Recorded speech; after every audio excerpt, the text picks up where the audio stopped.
الحمد لله نحمده ونستعينه ونستغفره ونعوذ بالله من شرور أنفسنا وسيئات أعمالنا من يهده الله فلا مضل له ومن يضلل فلا هادي له وأشهد أن لا إله إلا الله وحده لا شريك له وأشهد أن نبينا محمدا عبده ورسوله أرسله الله بالهدى ودين الحق فبلغ الرسالة وأدى الأمانة ونصح الأمة وجاهد في الله حق جهاده حتى أتاه اليقين اللهم صل وسلم على عبدك ورسولك محمد وعلى آله وصحبه ومن اهتدى بهديه وعمل بسنته إلى يوم الدين أما بعد فأوصيكم وإياي بتقوى الله عز وجل وطاعته كما قال تعالى في كتابه العزيز أعوذ بالله من الشيطان الرجيم يا أيها الذين آمنوا اتقوا الله وقولوا قولا سديدا Wahai mereka yang beriman, takwalah kamu kepada Allah dan ucapkanlah kamu dengan perkataan benar. Sidang hadirin jemaah yang dikasihi sekalian, maka ramai daripada kalangan manusia pakak takut kepada kefakiran, takut kepada sesak, takut kepada kuam yak jun. Itu orang panggil benda biasa.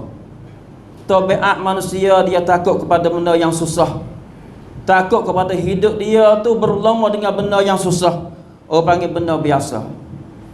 Maka agama Islam sangat menggalak dan suruh kita ni mencari rezeki daripada Allah Subhanahu Wa Taala. Suruh kita ni rajin buat kerja. Jangan we jadi orang malas duduk saja. Kerana orang balas tu sangat dimarah oleh seorang sahabat Nabi ataupun khalifah yang kedua, iaitu Umar ibn Khattab radhiyallahu taala anhu.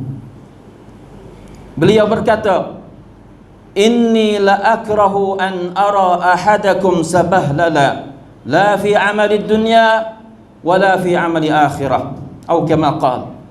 Umar bin Khattab dia berkata, aku sangat benci apabila aku tengok seorang daripada kamu ni sabahlala, duk saja malah kerja, la fi amali dunya wala fi amali akhirah, sama ada amali dunia, kerja dunia ataupun ibadat, dua-dua malah dua.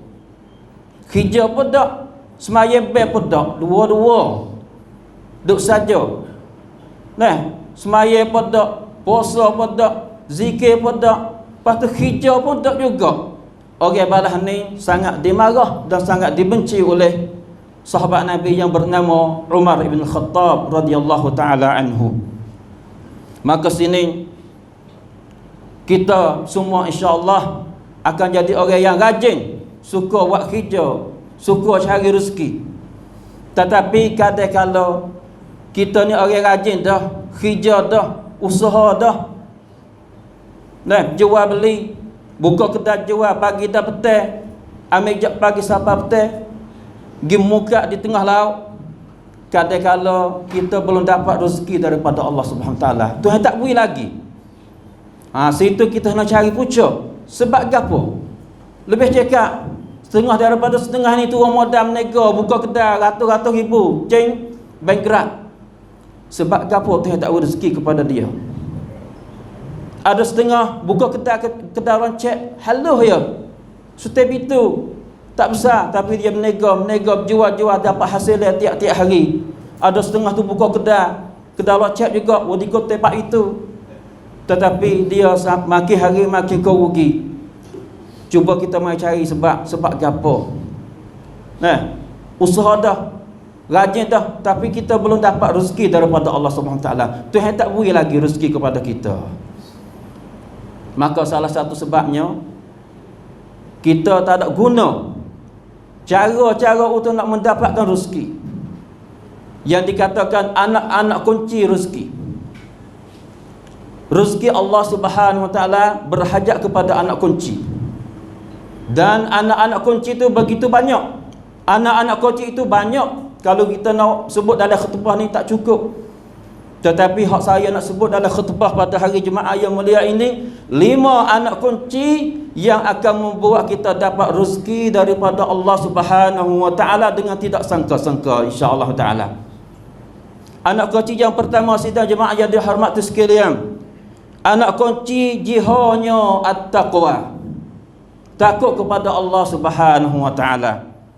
Apabila kita bertakwa kepada Allah, apakah arti takwa? Mudah-mudahnya kita buat benda hak Tuhan suruh dan kita tinggal hak Tuhan larang. Itu arti takwa. Apabila kita ada anak kunci ini, jihadnya at-taqwa, iaitu kita takut kepada Allah Subhanahu Wa Taala, kita buat hak Tuhan suruh dan kita tinggal hak Tuhan larang, insya-Allah kita akan dapat rezeki daripada Allah Subhanahu Wa Taala dengan kita tak sengka-sengka. Kerana Allah Subhanahu Wa Taala berkata di dalam satu ayat, wa may yattaqillaha yaj'al lahu makhraja wa yarzuquhu min haitsu la yahtasib. Maksudnya, barang siapa bertakwa kepada Allah Subhanahu Wa Taala, dia buat hak Tuhan suruh, dia tinggal hak Tuhan larang, Tuhan akan beri kepada dia 2 keistimewaan, 2 kebaikan. Kebaikan ni atas dunia, bukan di akhirat, di atas dunia. Tuhan beri 2 perkara mengikut ayat ni.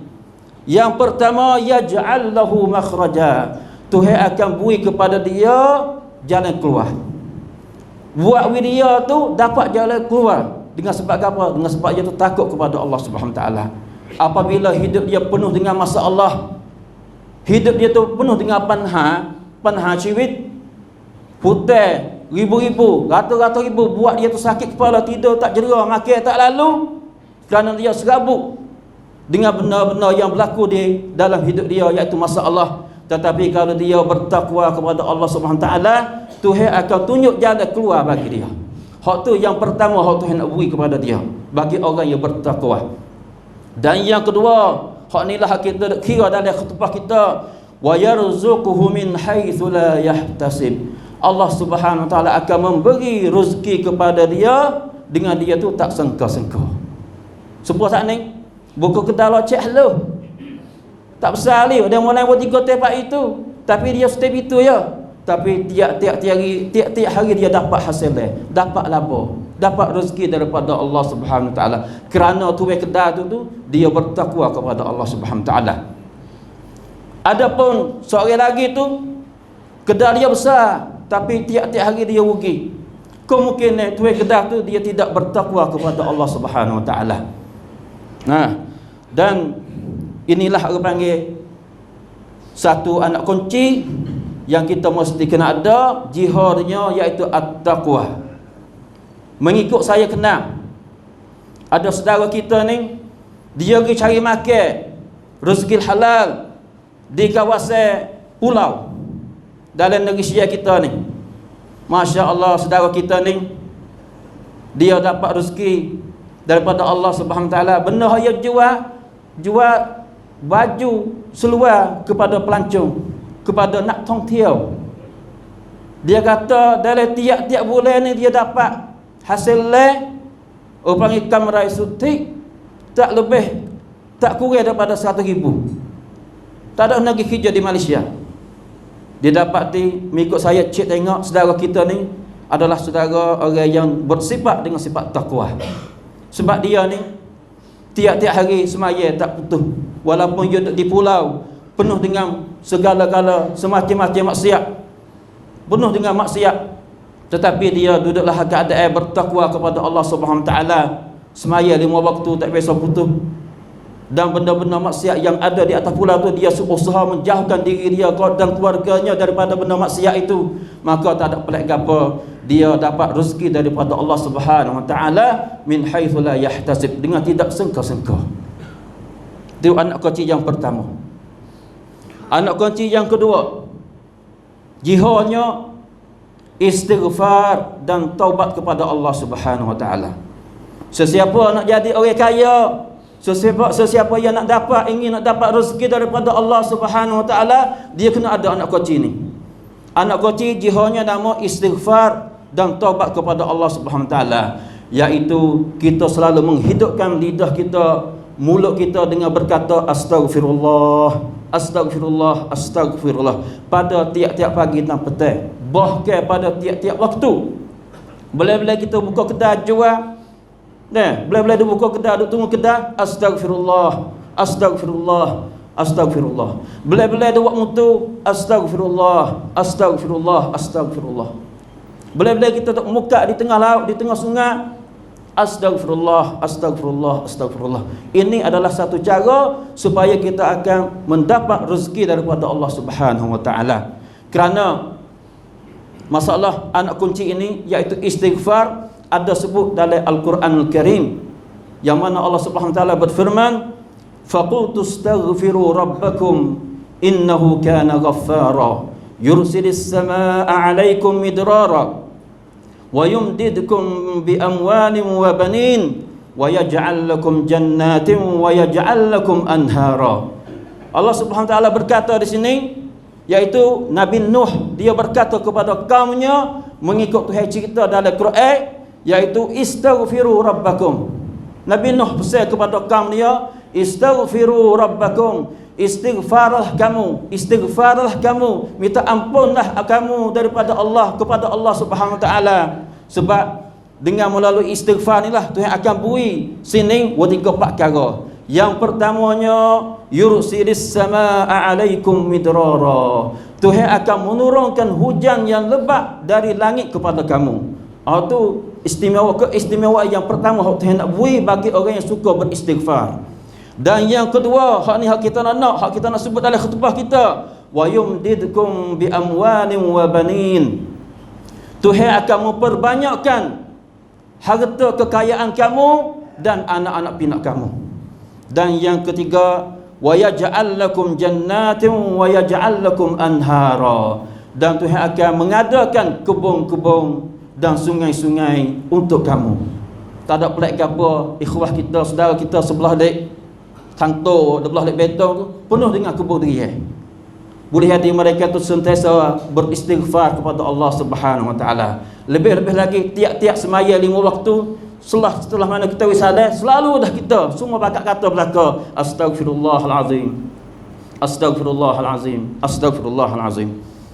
Nabi kita Muhammad sallallahu alaihi wasallam, baginda sentiasa beristighfar, padahal Nabi itu maksum daripada dosa. Nabi Muhammad kita tak dosa, tetapi dia selalu beristighfar. Apatah lagi kita. Nabi bersabda, wallahi inni la astaghfirullah wa atubu ilaih fil yaumi akthara min 70 marrah. Nabi kata, demi Allah, sesungguhnya aku ni beristighfar dan bertaubat kepada Allah Subhanahu wa taala lebih banyak 70 kali sehari. 70 kali, lebih daripada 70 kali, banyak daripada 70 kali sehari Nabi beristighfar. Adahal baginda itu maksum daripada dosa, maka kita lebih lagi kena beristighfar. Sebab kita ni tiap-tiap hari tak nak lari tak alih daripada maksiat, nak lari tak alih pada masalah kita ni berdosa dengan Allah Subhanahu wa taala, sama ada dosa besar ataupun dosa kecil. Maka kita mesti beristighfar lebih banyak daripada Nabi lagi. Dan hakikat istighfar yang sebenarnya balah mana? Iaitu istighfar kita ataupun taubat kita bukan sekadar dengan mulut saja, bahkan disertai dengan perbuatan kita ratik. Bukan kata mulut saja ada istighfar, astagfirullah, astagfirullah, tetapi perbuatan kita ni selalu berlumur dengan benda-benda maksiat. Itu bukan istighfar yang sejati. Istighfar yang sejati iaitu mulut kita selalu hidup astagfirullah, hati kita selalu sesat atas maksiat-maksiat yang kita laku, dan anggota perbuatan kita selalu nak kahai maksiat-maksiat tersebut. Itu dikatakan istighfar yang sejati. Maka ini adalah anak kunci yang kedua supaya kita akan dapat rezeki daripada Allah Subhanahu Wa Taala, iaitu anak kunci jihanya istighfar ataupun taubat kepada Allah Subhanahu Wa Taala. Dan anak kunci yang ketiga pula silaturrahim. Orang panggil tali perhubungan adik-beradik, kecil mudah-mudah. Tali perhubungan adik-beradik mesti kita kena jaga. Jangan kita putus dengan adik-beradik kita. Jangan kita kelahi dengan adik-beradik kita. Siapa tak tegur tahun-tahun. Sebab orang panggil apabila kita tak buat hubungan ataupun kita putus tali perhubungan keluarga kita, salah satu buat kita tu tak dapat rezeki daripada Allah Subhanahu Wa Taala. Kerana Rasulullah sallallahu alaihi wasallam bersabda, "Man ahabba an yubsata lahu fi rizqihi wa yunsa'a lahu fi atharihi falyasil rahimahu." Hadis sahih yang dikeluar oleh Al-Imam Bukhari. Nabi kata, barang siapa yang suka nak dapat rezeki, nak Tuhan lapar rezeki kepada dia, ataupun nak umur dia tu panjang, so ya Nabi kata falyasil rahimahu, maka hubungkanlah tali perhubungan adik-beradik, jangan putus. Kalau kita nak dapat rezeki daripada Allah SWT, kita kena menghidupkan silaturrahim ataupun tali perhubungan adik-beradik kita. Jangan kita balah, jangan kita kelahi. Kalaulah kita ni adik-beradik kita sebelah di sana, banyak hari dah kita tak berziarah, maka kita kena pergi ziarah dia. So kurang-kurangnya akik telefon, Assalamualaikum, apa khabar weh, sihat belaka kah? Itu orang panggil tanah kata kita ni sentiasa nak menghidupkan tali silaturrahim di antara kita dan dengan adik-adik beradik kita. Dan anak kunci yang keempat supaya kita akan dapat membuat kita dapat rezeki daripada Allah Subhanahu Wa Taala, kita kena buat baik kepada orang yang lebih lemah daripada kita. Kita senang, demo lemah, kita kena buat baik dengan mereka. Kita kena buat baik dengan mereka, tolong mereka. Seperti mana hak berlaku kepada saudara-saudara kita di sebelah, orang panggil diuji dengan musibah iaitu banjir. Nah, kita ni alhamdulillah suka kita tolong mereka sebab mereka tu lemah. Itu apa yang satu cara yang akan buat kita tu dapat rezeki daripada Allah Subhanahu Wa Taala. Sebab Rasulullah sallallahu alaihi wasallam bersabda, hal tunsarun wa turzaqun illa bidu'afaikum. Hadis yang dikeluar oleh Al-Imam Bukhari. Bermaksudnya kamu tidak akan ditolong dan tak akan dapat rezeki daripada Allah Subhanahu Wa Taala kecuali dengan orang-orang yang lemah yang sentiasa berdoa kepada kamu. Nah, dengan sebab apa? Dengan sebab kamu sentiasa buat baik dengan mereka. Ini anak kunci yang keempat supaya kita nak akan dapat rezeki daripada Allah Subhanahu Wa Taala. Anak kunci yang kelima saya akan sebut dalam khutbah yang kedua insya-Allah taala. Barakallahu li wa lakum fil Qur'anil azim wa nafa'ani wa iyyakum bima fihi minal ayati wadh-dhikril hakim wa taqabbala minni wa minkum tilawatah innahu huwas samiul alim wa astaghfirullah li wa lakum wa lisairil muslimin wal muslimat fastaghfiruh innahu huwal ghafurur rahim.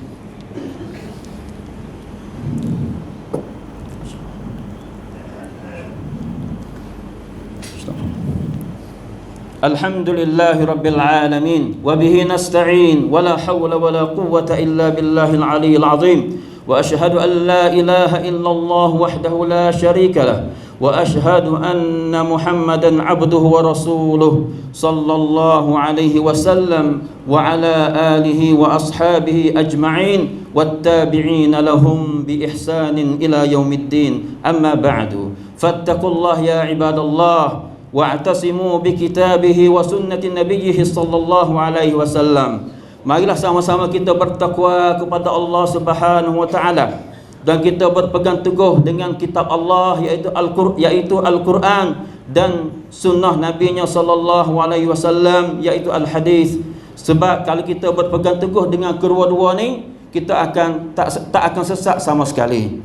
Sidang pendengar ahli Jumaat yang dikasihi sekalian, anak kunci yang kelima, yang terakhir yang saya nak sebut dalam khutbah pada hari ini iaitu nikah kahwin. Masalah nikah kahwin ni salah satu anak kunci nak buat kita dapat rezeki daripada Allah Subhanahu wa taala.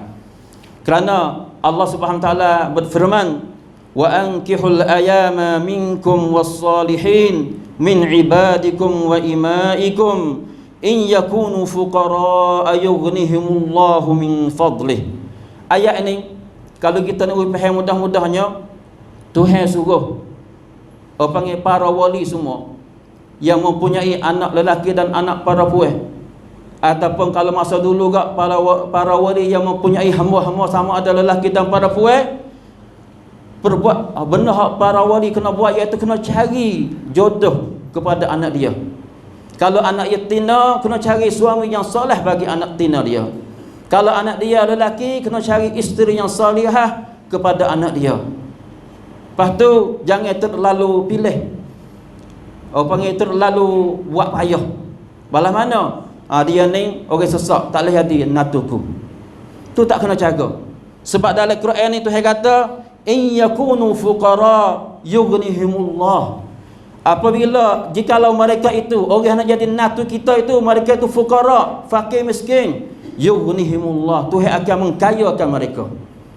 Sebab itu kalau kita perhati, banyak kita dapat tengok dengan mata saudara kita ni sesak, buah ke anak yatim pula, susah dia. Tetapi setelah mana dia menikah kahwin, berkeluarga, ada bini, ada anak, didapati dia lah ni, Masya Allah, Tuhan beri rezeki kepada dia. Siapa boleh buka keleng, boleh buka barisak, boleh hasil, boleh ni puluh-puluh ribu, ratus-ratus ribu, dengan sebab dia tu berkahwin, nikah kahwin dengan isterinya as-salihah. Ayat kata salah satu anak kunci yang Nabi buat kita dapat rezeki daripada Allah Subhanahu wa taala, iaitu nikah kahwin.